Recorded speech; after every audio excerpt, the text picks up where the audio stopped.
Welcome to story hub. Hello ನನ್ನ ಮುದ್ದಿನ ಮಕ್ಕಳೇ, ಎಲ್ಲರೂ ಹೇಗಿದ್ದೀರಾ? ಚೆನ್ನಾಗಿದ್ದೀರಾ ಅಂತ ಅಂದ್ಕೊತೀನಿ. ನೋಡಿ, ಮತ್ತೆ ಒಂದು ಹೊಸ ಕತೆ ಜೊತೆಗೆ ಮತ್ತೆ ಬಂದುಬಿಟ್ಟೆ. ಈ ಸಲ ತಂದಿರೋದು ಕತೆ ಅಲ್ಲ, ಕೆಲವೊಂದು ನಮಗಾಗಿ ಬದುಕಿರೋ ಕೆಲವೊಬ್ಬರ ರೋದಕ ವೇದನೆಯ ಕತೆಗಳು. ನಿಮಗೆ ಕಾಣಿಸ್ತಾ ಇದೆಯಲ್ಲ? ಹೌದು, ಇದು ಜೇನುಹುಳುವಿನ ಕತೆ. ನೋಡ್ತಾ ಇದ್ದೀರಲ್ಲ, ಎಷ್ಟು ಸ್ವಚ್ಛಂದವಾಗಿ ಕಟ್ಟಿರೋ ಗೂಡನ್ನು ನಾವು ಎಷ್ಟು ಆರಾಮಾಗಿ ತಿಂದು ಹಾಕ್ಬಿಡ್ತೀವಿ ಅಂತ. ಹೌದು ಮಕ್ಕಳೇ, ಈ ಜೇನುತುಪ್ಪದ ಹಿಂದೆ ಒಂದು ವೇದನೆಯ ರೋದನೆಯ ಕತೆ ಇದೆ.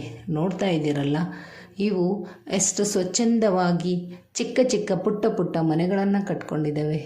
ಹೇಗೆ ಕಟ್ಟಿದ್ದಾವೆ ಗೊತ್ತಾ? ತಮ್ಮದೇ ಆಗಿರುವಂತಹ ಮೇಣದಿಂದ.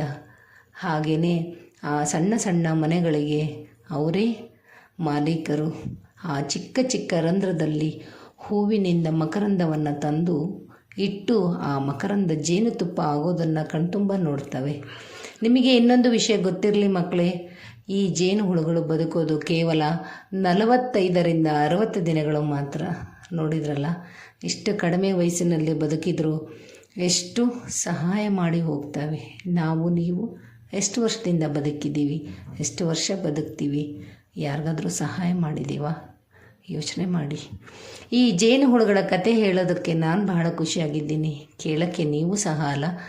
ಈ ಜೇನುಹುಳುಗಳು ತಮ್ಮ ಕತೆಯನ್ನು ಹೇಳೋದಕ್ಕೆ ನಿಮ್ಮ ಮುಂದೆ ಬರ್ತಾ ಇದ್ದಾವೆ. ಕಾಣ್ತಾ ಇದೆಯಲ್ಲ, ಇದೇ ಜೇನುಗೂಡು. ಇದರಲ್ಲಿ ಕೆಲಸಗಾರ ಹುಳುಗಳು ಮಕರಂದವನ್ನು ಹೀರಿ ತಂದು ಶೇಖರಣೆ ಮಾಡ್ತವೆ. ಈ ಗೂಡನ್ನು ನೋಡಿ, ಎಷ್ಟೊಂದು ಹುಳುಗಳು ಒಂದೇ ಮನೆಯಲ್ಲಿದ್ದಾವೆ. ನೀವು ಸ್ವಲ್ಪ ಜನ ಮಾತ್ರ. ಈ ಜೇನನ್ನು ಸಂಗ್ರಹಣೆ ಮಾಡೋದಕ್ಕೆ ಈ ಜೇನುಹುಳುಗಳು ಹೂವಿನಿಂದ ಹೂವಿಗೆ ಹಾರ್ತವೆ, ಬಣ್ಣ ಬಣ್ಣದ ಲೋಕಕ್ಕೆ ಹಾರ್ತವೆ. ಎಷ್ಟು ಚೆಂದ ಅಲ್ಲ? ಎಷ್ಟು ಬಣ್ಣ ಬಣ್ಣದಿಂದ ಕೂಡಿದೆ ಅಲ್ಲ ಅವರ ಪ್ರಪಂಚ.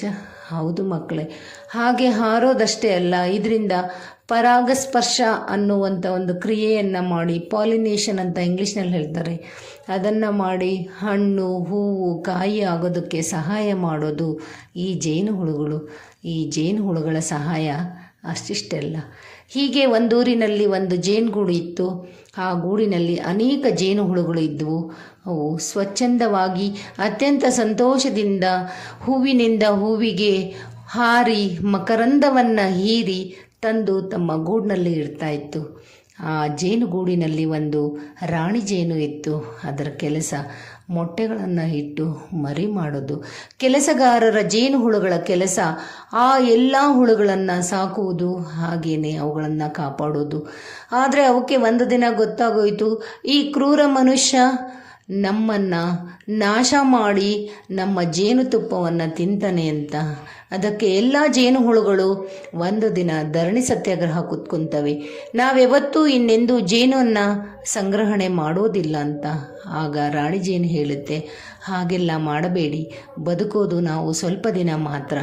ಆದರೆ ನಾವು ಕಟ್ಟಿದಂತಹ ಆ ಜೇನುತುಪ್ಪದಿಂದ ಮನುಷ್ಯ ಆಹಾರವಾಗಿ ಉಪಯೋಗಿಸ್ತಾನೆ, ಔಷಧಿಯಾಗಿ ಉಪಯೋಗಿಸ್ತಾನೆ, ಅವರ ಮಕ್ಕಳಿಗೆ ಅದನ್ನು ಆಹಾರದಲ್ಲಿ ಕೊಡ್ತಾರೆ. ಇದೊಂದು ಪೌಷ್ಟಿಕ ಆಹಾರ. ದಯವಿಟ್ಟು ಇಂತಹ ಕೆಲಸವನ್ನು ಮಾಡಬೇಡಿ ಅಂತ ರಾಣಿ ಜೇನು ಎಲ್ಲರಲ್ಲೂ ವಿನಂತಿಸ್ಕೊತಾಳೆ. ಅದಾದಮೇಲೆ ಎಲ್ಲ ಹುಳುಗಳು ಮತ್ತೆ ಹಾರಿ ತಮ್ಮ ಸ್ವಚ್ಛಂದವಾದ ಬಣ್ಣದ ಲೋಕಕ್ಕೆ ಹಾರಿ ಬಣ್ಣದ ಬಣ್ಣದ ಹೂಗಳ ಮೇಲೆ ಕುಳಿತು ಮಕರಂದವನ್ನು ಹೀರಿ ಪುನಃ ಬರ್ತವೆ. ಎಷ್ಟು ಚೆಂದ ಅಲ್ಲ ಈ ಕೆಲಸ? ತಗೊಂಡು ಬಂದು ಆ ಮಕರಂದವನ್ನು ಹೀರಿ ತಮ್ಮ ಗೂಡಿಗೆ ಮರಳಿ ತಮ್ಮ ಗೂಡಿನಲ್ಲಿ ಆ ಜೇನುತುಪ್ಪವನ್ನು ಸಂಗ್ರಹಣೆ ಮಾಡ್ತವೆ. ಹೀಗೆ ಮಾಡ್ತಾ ಮಾಡ್ತಾ ಆ ಹುಳುಗಳ ದಿನ ಹತ್ತಿರ ಬಂದೇ ಬಿಡ್ತದೆ. ನಾನು ಈ ಮೊದಲೇ ಹೇಳಿದ್ನಲ್ಲ, ಅವುಗಳ ವಯಸ್ಸು ಕೇವಲ 45ರಿಂದ 60 ದಿನ. ಅಷ್ಟರಲ್ಲಿ ನಮಗೆ ಬೇಕಾಗಿರೋ ಜೇನುತುಪ್ಪವನ್ನು ಕೊಟ್ಟು ಈ ಲೋಕದಿಂದ ಕಣ್ಮರೆ ಆಗ್ತವೆ. ಮಕ್ಕಳೇ, ಇದರಲ್ಲೂ ನೀತಿ ಪಾಠ ಇದೆ. ಏನು ಹೇಳಿ? ಎಲ್ಲರೂ ಒಂದೇ ಮನೆಯಲ್ಲಿ ಇದ್ದು, ಒಂದೇ ಗೂಡಿನಲ್ಲಿ ಇದ್ದು ತಮ್ಮ ತಮ್ಮ ಸಹಾಯವನ್ನು ಮಾಡಿ ಮಕರಂದವನ್ನು ಹೀರಿ ಜೇನುತುಪ್ಪವನ್ನು ಸಂಗ್ರಹಿಸಿದ್ದು ಒಂದೇ ಮನೆಯಲ್ಲಿ ಇರೋದಂದರೆ ಎಷ್ಟು ಕಷ್ಟ ಅಲ್ಲ.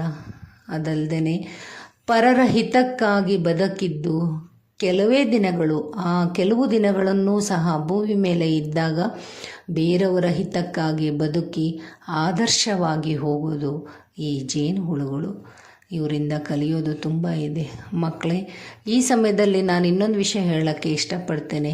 ಯಾವತ್ತು ಭೂಮಿ ಮೇಲೆ ಜೇನುಹುಳುಗಳು ಕಾಣೆ ಆಗ್ತಾವೋ ಅಂದಿನಿಂದ ಈ ಭೂಮಿಯ ನಾಶ ಪ್ರಾರಂಭ ಆಗುತ್ತೆ. ಯಾಕೆ ಅಂತ ಹೇಳಿದರೆ, ನಾನು ಈ ಹಿಂದೆ ಹೇಳಿದೆ, ಪರಾಗಸ್ಪರ್ಶ ಅನ್ನೋ ಕ್ರಿಯೆಯಿಂದ ಈ ಹುಳುಗಳು ನಮಗೆ ಸಹಾಯ ಮಾಡ್ತಾ ಇದ್ದಾವೆ. ಅಕಸ್ಮಾತು ಈ ಕೆಲಸ ನಿಂತಿದ್ದೇ ಆದರೆ ಭೂಮಿ ಮೇಲೆ ನಮಗೆ ತಿನ್ನೋದಕ್ಕೆ ಆಹಾರ ಇರೋದಿಲ್ಲ ಮಕ್ಕಳೇ. ನೋಡಿದ್ರಲ್ಲ, ಚಿಕ್ಕ ಹುಳು ದೊಡ್ಡ ಕೆಲಸ. ನೆನಪಿರಲಿ ನೀತಿ ಪಾಠ.